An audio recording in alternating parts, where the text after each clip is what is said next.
ألا بذكر الله تطمئن القلوب. بسم الله الرحمن الرحيم.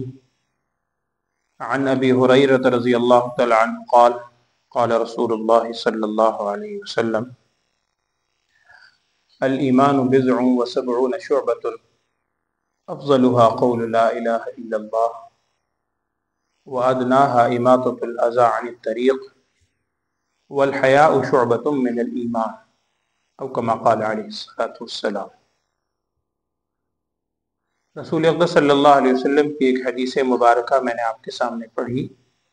اس میں آپ صلی اللہ علیہ وسلم نے ارشاد فرمایا کہ ایمان کے 70 سے زائد شعبے ہیں، بضع و سبعون شعبۃ،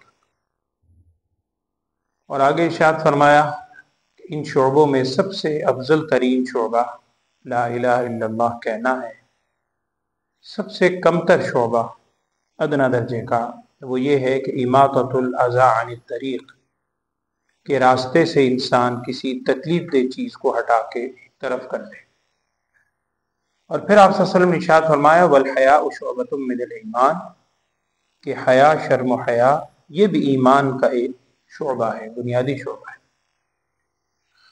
اس حدیث میں 2-3 باتیں ذہن میں رکھنے والی ہیں۔ سب سے پہلی بات تو یہ ہے کہ اس میں آپ صلی اللہ علیہ وسلم نے جو 70 کا عدد ذکر فرمایا، عربوں کے اندر ایک محاورہ تھا کہ جب کسی چیز کی تعداد ذکر بیان کرنا مقصود ہو تو 70 یا 70 سے زائد کے الفاظ بولے جاتے تھے۔ لہذا عام محدثین نے اس کا مفہوم یہی لیا ہے کہ اس سے 70 کی تعداد بیان کرنا مقصود نہیں ہے، بلکہ یہ بیان کرنا مقصد ہے کہ دین کے، ایمان کے شعبے بہت سارے ہیں، یعنی بے شمار ہیں، 70 سے بھی زائد۔ ان میں سے چند شعبوں کا ذکر آپ صلی اللہ علیہ وسلم نے خصوصی طور پر اس حدیث میں فرمایا۔ سب سے بنیادی شعبہ تو ہر شخص سمجھتا ہے کہ ایمان، کلمہ لا الہ الا اللہ کے بغیر اس کا آغاز ہی نہیں ہوتا، اور بندے کا ایمان ہوتا ہی نہیں، معتبر ہی نہیں۔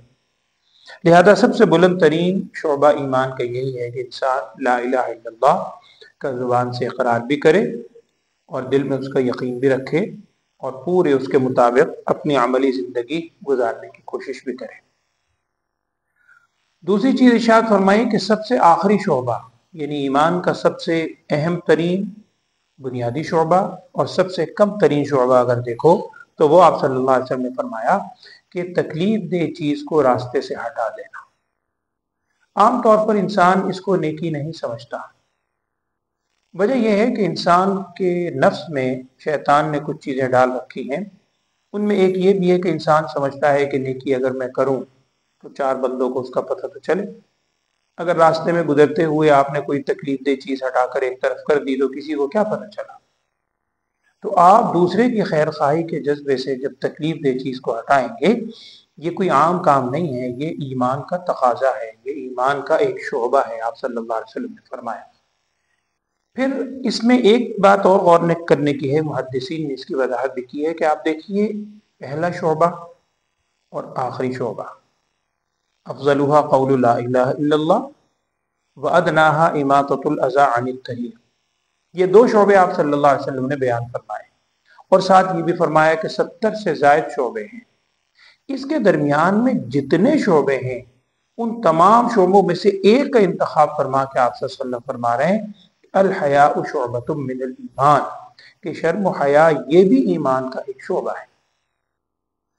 اس کی ایک وجہ تو بعض محدثین نے لکھتے ہیں کہ آپ صلی اللہ علیہ وسلم جس وقت یہ بات ارشاد فرما رہے تھے اس وقت سامنے جو صحابہ اکرام موجود تھے ان میں کسی شخص کو یہ بات سنانا مقصود تھی کہ حیا کے حوالے سے حیا کی تعلیم کو دینا مقصد تھی، یہ بھی ایک وجہ ہو سکتی ہے۔ لیکن بیشتر محدثین کا کہنا یہ ہے کہ اس میں حیا کا جو آپ صلی اللہ علیہ وسلم نے ذکر فرمایا، اصل میں اگر آپ غور کریں حیا ہی وہ چیز ہے، وہ احساس ہے، وہ جذبہ ہے کہ اگر انسان کے دل میں حیا نہ ہو تو انسان برائی سے رکنے کا جو ایک جذبہ ہے وہ جذبہ ختم ہو جاتا ہے۔ اسی کو نبی صلی اللہ علیہ وسلم نے ایک حدیث میں واضح فرمایا تھا کہ اذا فاتک الحیاء فاصنع ما شئت اور فافعل ما شئت، دونوں الفاظ ہیں کہ جب تجھ سے حیا فوت ہو جائے، وہ احساس شرم و حیا والا ختم ہو جائے تو فاصنع ما شئت، پھر تو جو چاہے کرے۔ تو حیا ہی ایک طرح سے وہ بیریئر ہے جو انسان کو برائی کی طرف قدم اٹھانے سے اس کے قدم کو روکتا ہے۔ تو اگر حیا ختم ہو جائے تو ظاہری بات ہے انسان کے سارے معاملات ختم ہو جائیں گے۔ تو اس کو آپ صلی اللہ علیہ وسلم نے خصوصیت سے ذکر فرمایا کہ حیا بھی ایمان کا ایک شعبہ ہے۔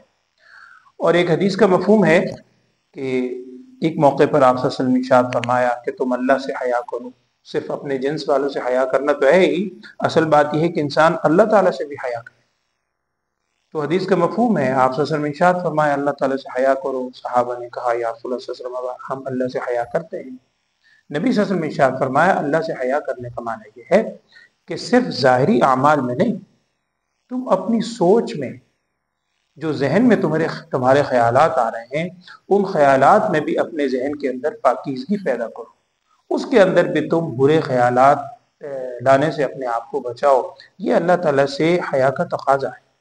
اسی طرح فرمایا کہ جو غذا تم پیٹ میں ڈال رہے ہو اس کے اندر بھی حلال غذا کا اہتمام فرماؤ، یہ بھی اللہ تعالیٰ سے حیا کا ایک تقاضا ہے۔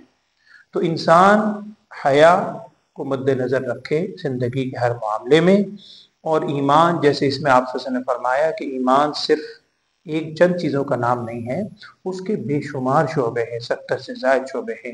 سب سے بنیادی شعبہ تو یہی ہے کہ انسان لا الہ الا اللہ کا اقرار دل سے کرے، زبان سے بھی کرے، اور ادنا درجے کا یعنی کمتر چیز جس کو ہم نیکی سمجھتے نہیں ہیں وہ بھی ایمان کا حصہ ہے کہ راستے سے آپ کوئی تکلیف دہ چیز کو ہٹا دیں۔